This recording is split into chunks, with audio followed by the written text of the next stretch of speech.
ఒక మంచి పసుపు దొరకాలంటే ఈ మధ్య కాలంలో దొరకట్లేదు. మంచి పసుపు అంటే అసలెట్లా ఉంటుంది మ్యామ్ అది? మీరన్నారు పసుపు మనకి చాలా పవిత్రమైనది. హ్మ్. అలాగే శుభప్రదమైనది. మనం ఏది చేసినా ముందు పసుపుతో చేస్తాం. ఓ పండగ చేసినా, ఏది చేసినా పసుపు మనకి చాలా పవిత్రమైంది కూడా. ఎందుకు మన జీవితంలో ఇంత అంటే పసుపుకి ఒక కథ ఉంది. ఎందుకంటే మనం పసుపుని పసుపు కొమ్ములంటాం. హ్మ్. మొక్కల్ని ఏమంటామంటే పసుపు కొమ్ము అంటాం. హ్మ్. మిగతా మూలికలున్నాయి, లేకపోతే ఇంకా చాలా ఉన్నాయి. వేటిని కొమ్ము అని అనం. హ్మ్. ఒక్క పసుపునే పసుపు కొమ్ములు అంటారు. అసలు హ్మ్. కొమ్ములు అనేవి మనకెందుకొచ్చినియి? హ్మ్. ఎందుకొచ్చిందంటే దీనికొక కథ ఉంది శివపురాణంలో. హ్మ్. ఆహ్, త్రిపురాసురులు అంటే త్రిశురులు అంటే ముగ్గురు అసురులు రాక్షసులు. రాక్షసులను చంపడానికి ఆయన చంపాల్సిన టైంలో హ్మ్. చంపాల్సొచ్చినప్పుడు ఆయన నందీశ్వరుడికి 3 కొమ్ములుంటాయని అంటారు. 2 హ్మ్. కొమ్ములు గాదు. ఆయనకి 3 కొమ్ములుంటాయి.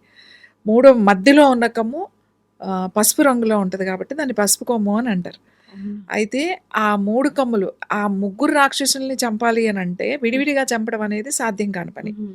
చంపలేరెవరు. వాళ్ళు ముగ్గురు ఒకే లైన్‌లోకి అలైన్‌మెంట్ ఉంటేనే అప్పుడు మాత్రమే చంపగలుగుతారు. హ్మ్. సో, ఆయన అప్పుడు నందీశ్వరుడికి ఆజ్ఞ ఇస్తాడనమాట. ఇచ్చినప్పుడు నందీశ్వరుడు ఆయన కొమ్ముతో ఏదైతే ఉందో ఆ కొమ్ముతో ఆయన ఆ ముగ్గురిని అంటే ఆ త్రిపుర ఆ రాక్షసులు కూడా రాక్షసులు ఒక్కొక్క లేయర్‌లో ఉంటారన్నమాట వాళ్ళు. 3 లోకాల్లో ఉన్నట్టు ఉంటారన్నమాట. సో, ఆ ముగ్గురిని ఒకేసారి చంపడానికి ఒకే లైన్‌లోకి తీసుకురావడానికి హ్మ్. ఆ కొమ్ముతో ఇట్లా అంటే ముగ్గురిని అట్లా కూర్చుంటారు. అప్పుడు అది సంహారం జరుగుతుంది. రాక్షసుని సంహరిస్తారు. అయితే ఇలా అయినప్పుడు హ్మ్. ఈ పసుపు కొమ్ము విరిగి భూమి మీద పడ్డది. హ్మ్. అయితే విరిగి పడితే అప్పుడు ఆ కొమ్ముని తీసుకురామని చెప్పి శివుడు గణేషుడిని అంటే వినాయకుడిని పంపిస్తాడు. హ్మ్. వినాయకుడు భూమి మీదకొచ్చి వెతుకుతూ హ్మ్. వెతికి ఆ హ్మ్. కింద కొమ్ము పడుంటే హ్మ్.